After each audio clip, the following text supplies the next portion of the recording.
Hey guys, welcome back to the channel. So today I'm actually going to be bringing you something a little bit different.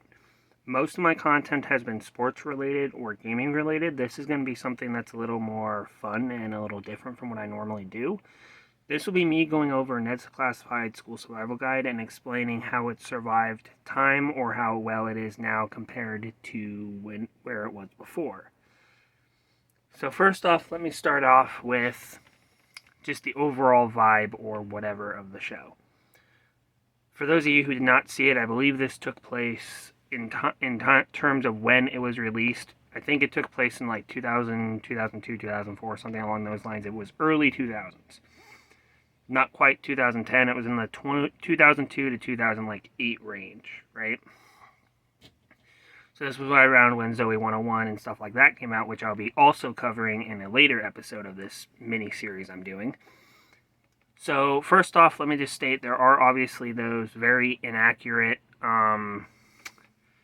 like events that happen, like teachers being nice to you after you like were just completely stupid, I guess. But you know, you have to ignore a little bit of the comedic, cartoonist type antics to really appreciate the show now. You have to remember that that's when it was taking place, that was like the style of show that people enjoyed. Now, the acting was pretty good. Most of them were still pretty young when this show was taking place, and so they all did pretty well for their age and like what their roles were. I don't feel like there was any dull episodes. I did rewatch this about a month ago, and so I'm more or less fresh on like how I'd want the characters to be. And I honestly think they did well. The story, you know, there's some intertwining points in parts of the episodes. One second, guys. Thought I was going to sneeze for a second. The relationships are pretty much consistent from start to finish.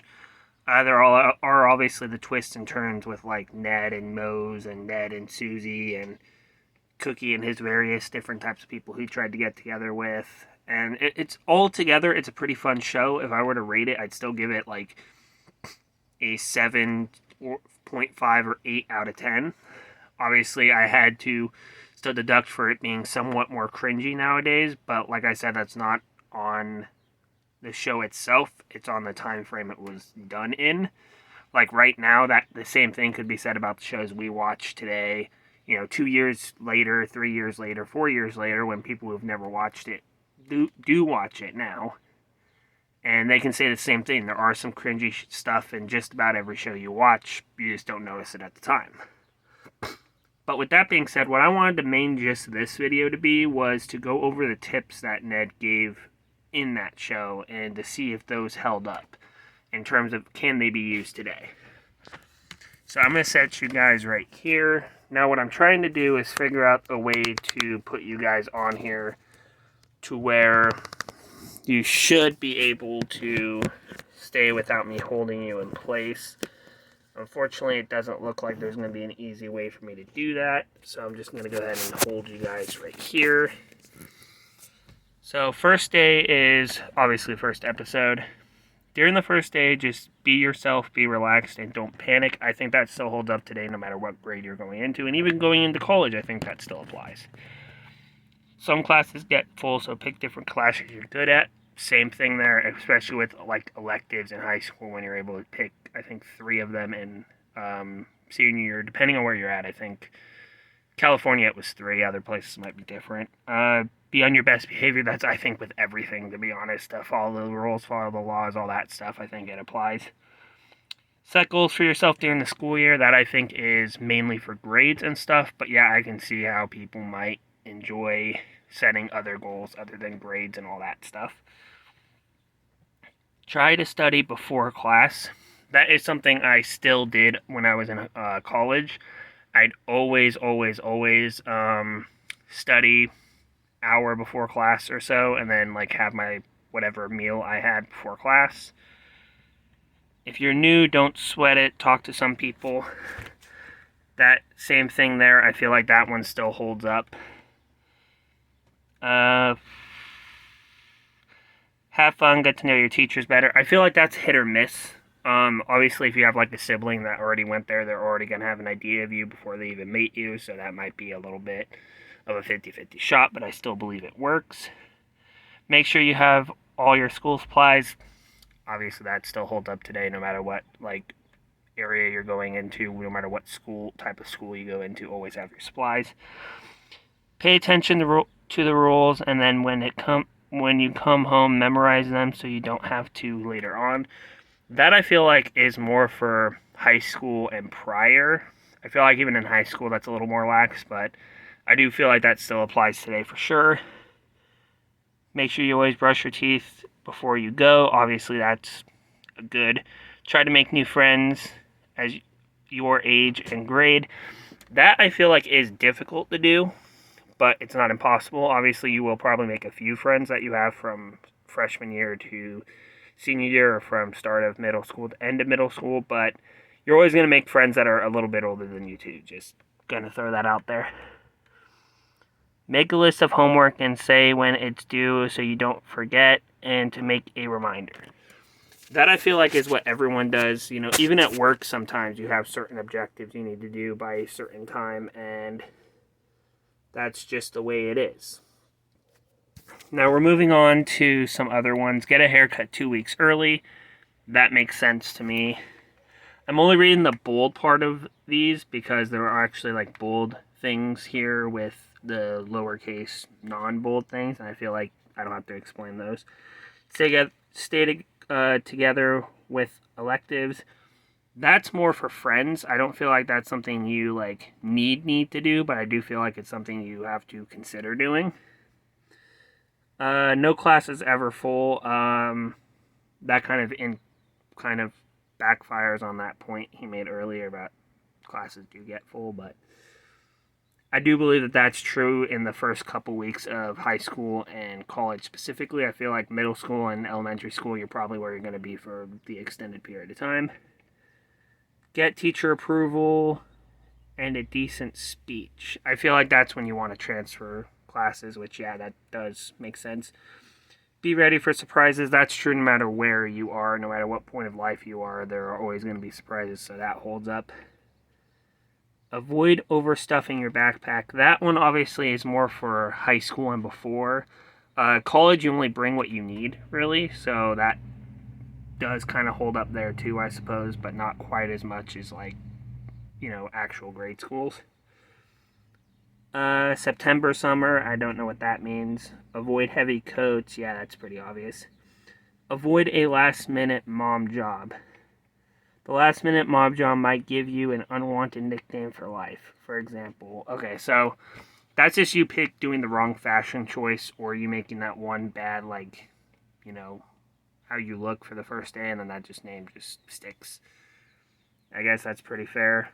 Lockers, I'm going to skip that one because a lot of places don't have lockers here, and so I don't know how legit those are.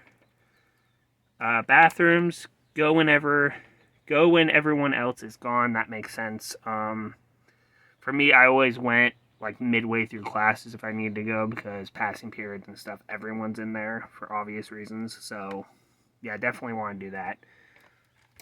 Use the super clean nurses bathroom. That doesn't really happen often unless you're actually up there, but I do feel like that does stick. Like if you really need to go and like the other ones are closed, that might happen. Tell the nurse you have a stomach ache to get in there. Okay, makes sense. Okay, those are all like pass related. Project partners. Types of project partners: smart and squirrely, relatable friend. And then like if you have a crush on somebody, that's the third thing. Those I feel like still stand today. You definitely have people you'd rather be with than those that you don't want to be with. It's all about teamwork. That's true. Detention. In detention, a teacher is your best friend. The teacher is your best friend. Okay, I'm not quite sure how that works. I'm going to ignore that because I didn't really get detention all that often. Don't do the crime if you can't do the time. That makes sense, obviously, even like in real life, so that one definitely holds up. Stay close to a teacher. That doesn't really matter in most schools. I'm going to skip teachers because it's pretty much don't be afraid of your teacher. Makes sense. Don't be afraid to raise your hand. Makes sense. Do whatever you can to stay awake. That makes sense. Focus on the teaching, not the teacher. Also makes sense. Don't Kiss up, do the work also makes sense.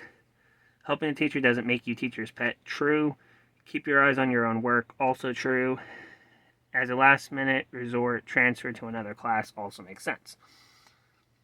Now we're going to go to seating. Obviously, this is like sit next to new people. Makes sense. Avoid sitting next to the bullies. Also makes sense. Sitting next to in front so that you can get help from the teacher. Makes sense.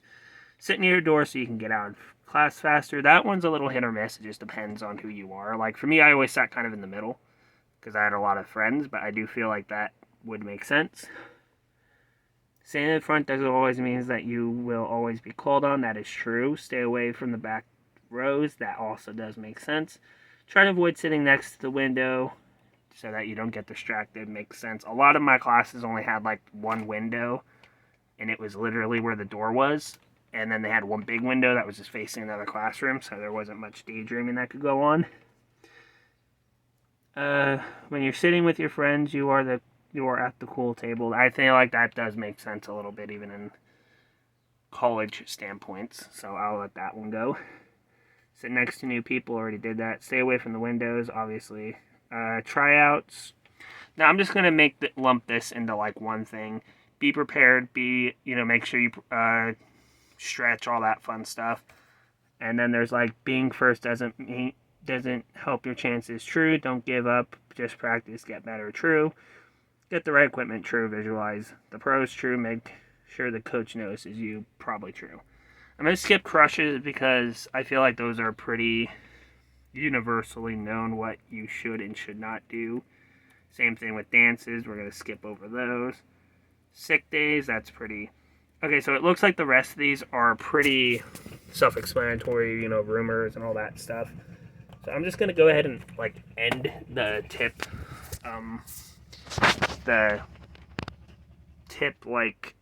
breakdown there, because I feel like the rest of them were going to be pretty self-explanatory and very simple. And so I feel like a lot of the tips there definitely do still apply to people even today, whether it be high school, college, whatever. And some of them even still work for us as adults up to this point. But overall, do I think Neds Declassified survives the sands of time, so to speak? Yes, I do. Obviously, ignore the cartoonish things that happen.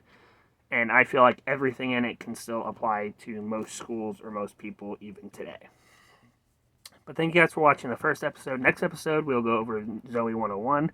That one will definitely do more talking about the actual story and such. But this one, with all the tips and stuff, I wanted to make the bulk of the video about that.